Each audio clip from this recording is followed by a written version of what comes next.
akan menjelaskan mengenai laporan dari pengeboran yang dilakukan di lapangan tadi. Nah, di sini di kop laporan ini tertulis owner project, kemudian lokasi di Muara Encalong, Kalimantan Timur, kemudian koordinat dari titik pengambilan sampel tadi. Seperti di sini kan muncul ada titik PH3, PH03. Lah di sini adalah XY-nya koordinat ini untuk titik 3. Kemudian di sini tertulis kedalaman 20 meter. Kenapa 20 meter? Nanti kita akan jelaskan.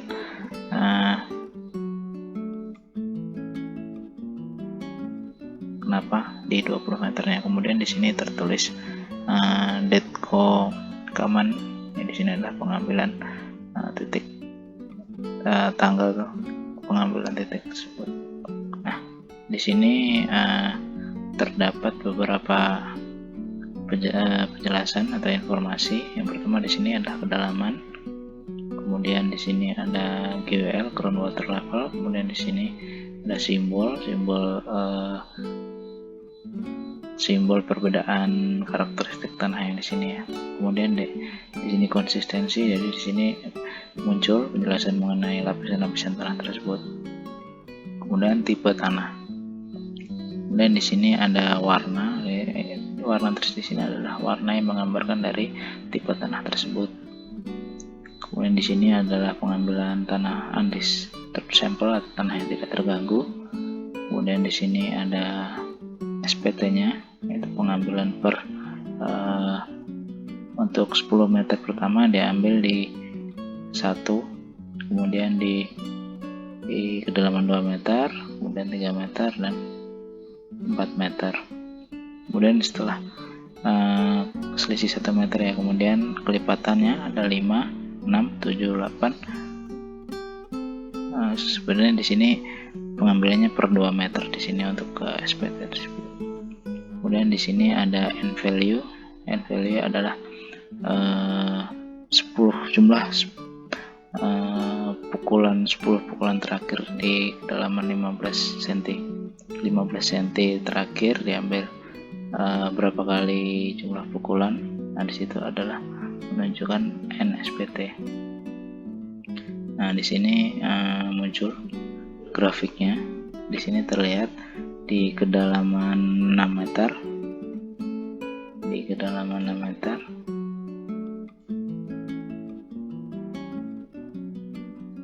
Di kedalaman 6 meter di sini. Di sini menunjukkan SPT sudah lebih dari 60. Artinya di kedalaman 6 meter ini udah tanah tersebut sudah sangat keras. Di sini bisa kita lihat tipe tanahnya. Nah, warnanya abu-abu. Yang di sini warna abu, kemudian tipenya lempung. Nah, di sini karakter tanahnya ditulis sangat kaku, very stiff. Nah, ini di kedalaman 6 meter antara 6 ke 7. Nah, di sini biasanya kalau kita menggunakan tiang panjang di sini sudah susah untuk menembus tipe tanah seperti ini atau NSPT lebih dari 50 di sini. Sehingga kebanyakan para engineer mendesain sebuah tiang panjang itu dia berdiri di atas tanah keras yang SPT-nya lebih dari 50 di sini. Kalau untuk pondasi dangkal biasanya kita lihat juga di sini pondasi biasanya di kedalaman 1-2 meter, 1,5 meter lah di sini. Nah, ini SPT-nya masih sangat rendah ya, sekitar 5 tersebut. Untuk pondasi dangkal tergantung bebannya, dia masih sangat lunak. Sehingga kalau kita paksakan menggunakan pondasi dangkal atau shallow foundation, kita harus treatment SPT 5 tersebut untuk dia harus bisa melebihi tegangan tanah yang terjadi. Daya dukung tanah SPT 5 ini harus lebih besar dari tegangan akibat dari pembebanan di atasnya. Kemudian, nah, kenapa tadi di sini total depth-nya cuma 20 meter? Kenapa cuma 20 meter? Biasanya owner mensyaratkan untuk kriteria menstopkan untuk pengambilan sampel adalah ketika setelah dilakukan uji coba SPT di atas 50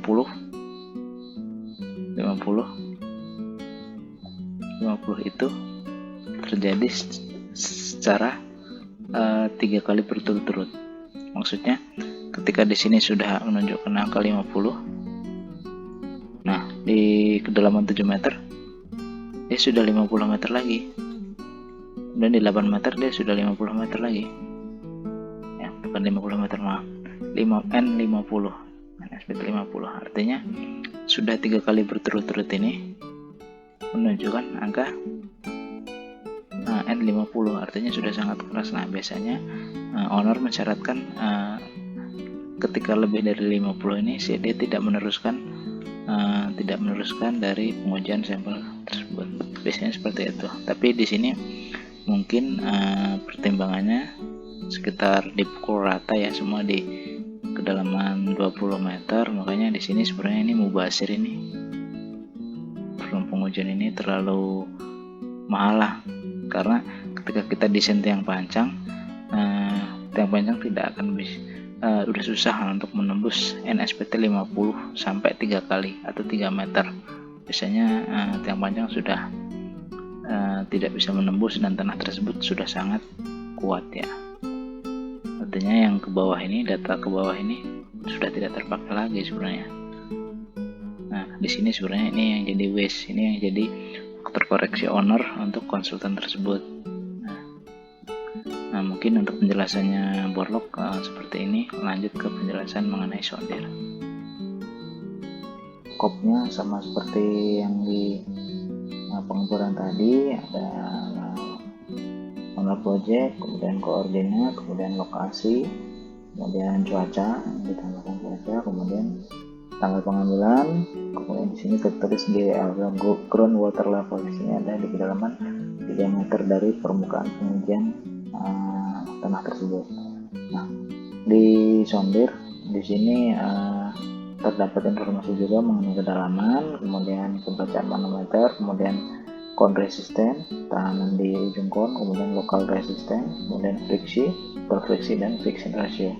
Nah, di sini biasanya sondir ini digunakan untuk penentuan fondasi dangkal atau shallow foundation. Jadi ketika kita mau mendesain bangunan dengan beban yang ringan atau yang tidak terlalu berat, maka yang biasa kita gunakan untuk mendesain adalah soil test dengan pengujian dari sondir. Nah, di sini yang kita perhatikan sebenarnya adalah dari beberapa data yang disajikan ini, yang kita lihat di sini adalah kon resisten. Jadi kon resisten ini adalah tahanan yang ada di ujung kon. Nah, di sini terlihat maksimum dari tahanan tersebut adalah di 252 kg per cm persegi. Nah, artinya per cm persegi tanah tersebut, perluasan per 1 cm persegi tanah tersebut mampu menahan 252 kg. Nah, di sini muncul juga di kedalaman berapa tahanan maksimum itu terjadi. Nah, kita bisa tarik ke solusi sini. Nah, di kedalaman 5 meter tersebut tanah tersebut mampu menahan 252 kg per cm persegi.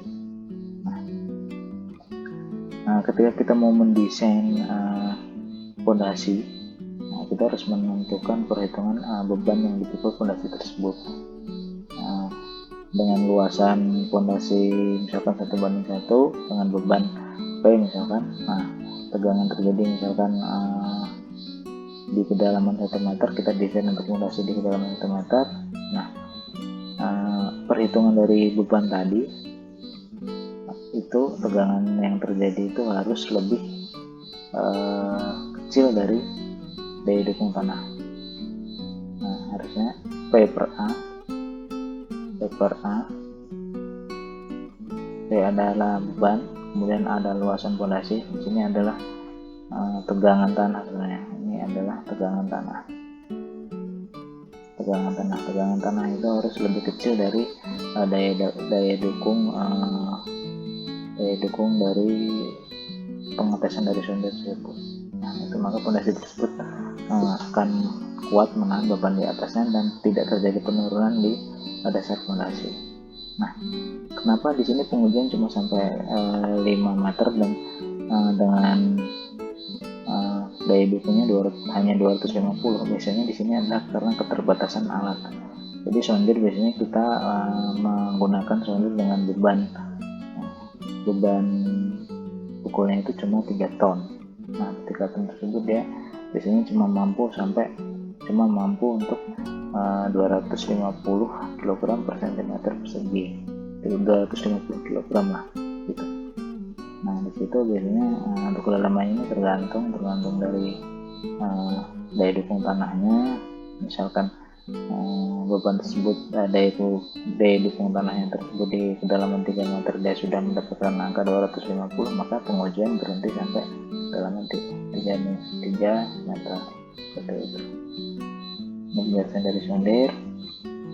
Kita lanjutkan. Nah, di sini saya akan menjelaskan mengenai perhitungan friksi dan ujung untuk menentukan daya dukung tiang. Nah, di sini saya akan menggunakan tiang panjang ukuran 25 cm atau 0,25 meter kali 0,25 meter tipe kotak ya. Kemudian di sini keliling satu didapat dari 4 karena 4 sisi kali 0,25. Luas pengembangnya 0,625. Kemudian safety factor di sini adalah untuk ujung kita menggunakan 3, untuk friksi menggunakan 5. Di sini safety factor ini sesuai metode Meyerhof ya. Nah, kemudian kita membuat tabel seperti ini. Tabel di sini ini urutan penamaan di kolom ini sesuai dengan metode Meyerhof. Nah, data yang bisa diambil dari pengujian di lapangan adalah data NSPT, kemudian data tipe tanah, kemudian dan data selisih kedalaman pengujian.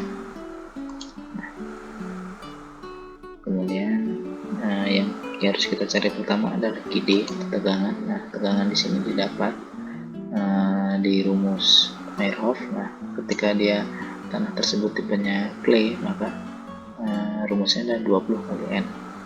Ketika dia sand, rumusnya adalah 40 kali N. Nah, kebetulan di sini tanahnya adalah clay semua, maka angka KD di sini adalah N dikalikan 20 semua.